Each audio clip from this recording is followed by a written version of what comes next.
Welcome to my channel race engineering में। दोस्तों आप लोगों ने बहुत जगह पे देखे होंगे यार, कई इलेक्ट्रिशियन होते हैं कुछ इस प्रकार से करते हैं पंखे की कनेक्शन, पंखे के रेगुलेटर की कनेक्शन। जैसे आप इस देख रहे हैं कि तार के साथ लगा हुआ टेप, ठीक है दोस्तों, टेप मार करके छोड़ देते हैं। मैं इस तरीके से नहीं करता हूँ, मैं इस तरीके से करने की सलाह भी नहीं दूंगा।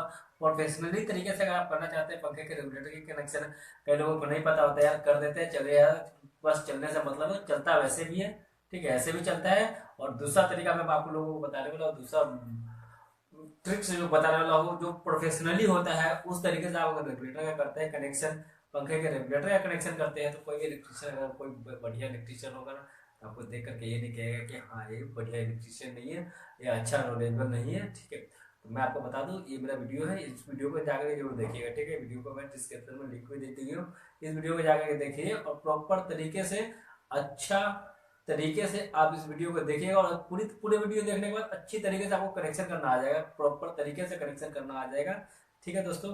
किस तरीके से कनेक्शन करें पंखे के रेगुलेटर की, पंखे के रेगुलेटर इसीलिए बोल रहा हूँ दोस्तों कि मैं अक्सर इसी जगह पे देखा हूँ। टेप मारने की क्या जरूरत है यार, बताओ। इसमें देखिए टेप मार रखा है, टेप मारने की क्या जरूरत है, इसमें कोई जरूरत ही नहीं टेप मारने की। जब हम इस प्रकार से कर सकते हैं, बढ़िया से कर सकते हैं, बिना टेप के भी काम कर सकते हैं, कुछ इस प्रकार से, ठीक है दोस्तों। अगर आप अच्छा इलेक्ट्रिशियन बनना चाहते हैं, ठीक है दोस्तों। चलिए, अगर आप वीडियो मेरा अच्छा लगा तो प्लीज दोस्तों मेरे चैनल को सब्सक्राइब कर लीजिए। अगर मेरे चैनल पर नए हैं तो जरूर कीजिएगा दोस्तों सब्सक्राइब, और बेल आइकन को ऑल पे सिलेक्ट कर लीजिए, क्योंकि मेरा नोटिफिकेशन आपको मिलता रहेगा, ठीक है दोस्तों।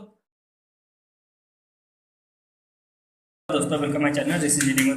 दोस्तों आज मैं आप लोगों को इसे 12 मॉडल का बोर्ड का कनेक्शन करके दिखा रहा हूँ। अब साथ में मैं एक चीज़ बताने वाला हूँ जो बेस्ट होगा और बढ़िया तरीके से आप उसको कर सकते हो। उसको करने के बाद आप लगेगा कि प्रोफेशनल इलेक्ट्रिशियन है, ठीक है। तो प्रोफेशनल इलेक्ट्रिशियन बनने के सबसे पहले आप कई जगह देखे होंगे कि कंप्यूटर कनेक्शन होता है।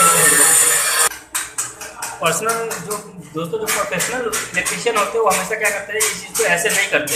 ज्वाइंट आपने कई जगह देखे हुए कि इस तरीके से ज्वाइंट हुआ पंखे का, उसके बाद इसमें टेप मार दिया, उसको लटका दिया, ठीक है दोस्तों, टेप मार कर छोड़ देते हैं। लेकिन इस तरीके से कभी मत कीजिएगा। अगर आप बढ़िया इलेक्ट्रिशियन कहलाना चाहते हैं, प्रोफेशनली तरीके से करना चाहते हैं, तो कभी भी क्या कीजिएगा कि जो यहाँ पे आया हुआ है, देख लीजिए शॉर्ट हुआ पड़ा है, इसको खोल कर हटा दीजिएगा, इसको खोल करके हटा दीजिएगा, ठीक है दोस्तों। इसको वैसे किनार से काट के हटा दीजिएगा, कोई दिक्कत नहीं है।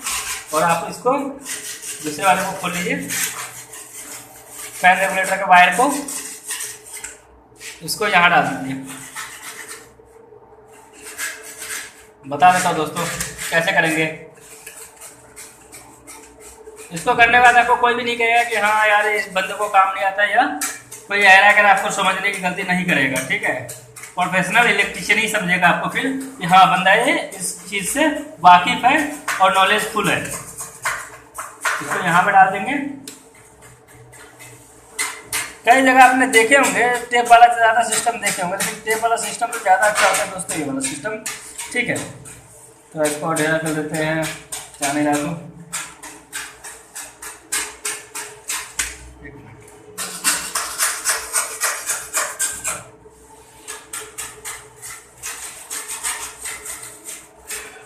एक बार दोस्तों बस पास करने दीजिए इसको। हाँ ये हो गया पास।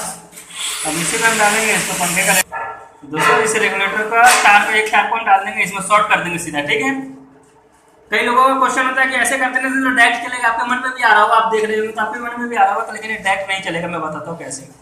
आप इसको आप डाल दीजिएगा यहाँ आउटपुट में, स्विच के आउटपुट में डालिएगा, ठीक है। ध्यान रखिएगा इसको आउटपुट में ही डालना है। तो दोस्तों इसको जो पंखे का ऊपर से आ रहा है, फैन बॉक्स से जो आ रहा है, उस तार को यहाँ आउटपुट में आप स्विच के ऊपर वाले में दीजिएगा, ठीक है दोस्तों। देख लीजिए, बता दूंगा मैं आपको, इसका कनेक्शन समझा भी दूंगा। डायरेक्ट नहीं चलेगा ये रेगुलेटर, जिस तरीके से काम करता है उसी तरीके से करेगा और प्रोफेशनली तरीके से काम करेगा। कभी भी इसको शॉर्ट होने का चांसेस नहीं रहेगा कि शॉर्ट हो जाए, रेगुलेटर शॉर्ट हो जाए, ऐसा कुछ नहीं होगा। और मेरे ख्याल से ऐसा कनेक्शन करने वाले को बहुत कम ही लोग होते हैं, ऐसे कनेक्शन करने वाले, इसलिए क्योंकि बहुत कम ही लोग जानते हैं। जो पढ़ रखा है इस चीज़ के बारे में वही जानता है। अब गौर से समझ लीजिए कि रेगुलेटर का तार आपको यहाँ पे दे दिया हूँ और एक रेगुलेटर का तार मेन शॉर्ट कर दिया हूँ, ठीक है, जैसे जिसको शॉर्ट कहते हैं आप पावर का मेन फेस का, ठीक है। और एक को जो आउटपुट हो गया वो ये हो गया। अब मान लीजिए हम इसको दबाएंगे तभी तो आउटपुट ऊपर जाएगा। रेगुलेटर में लाइन आ रहा है, रेगुलेटर लाइन यहाँ से यहाँ तक सप्लाई करेगा, ठीक है। लेकिन रेगुलेटर को जब हम रोटरिंग करेंगे तभी लाइन यहाँ पे सप्लाई करेगा। जब इसको रोटरी कर देते हैं, तब इसको स्विच कर दबाते हैं, तब जाके ये आउटपुट देता है। इस तरीके से क्या होगा, करंट जो है इसका रजिस्टेंस में रह जाता है, ठीक है, यही होल्ड कर देता है। इससे क्या होता है, कभी उड़ेगा नहीं, शॉर्ट सर्किट नहीं होगा। ठीक है दोस्तों, अगर अच्छा लगा वीडियो तो प्लीज़ लाइक एंड सब्सक्राइब कर दीजिएगा।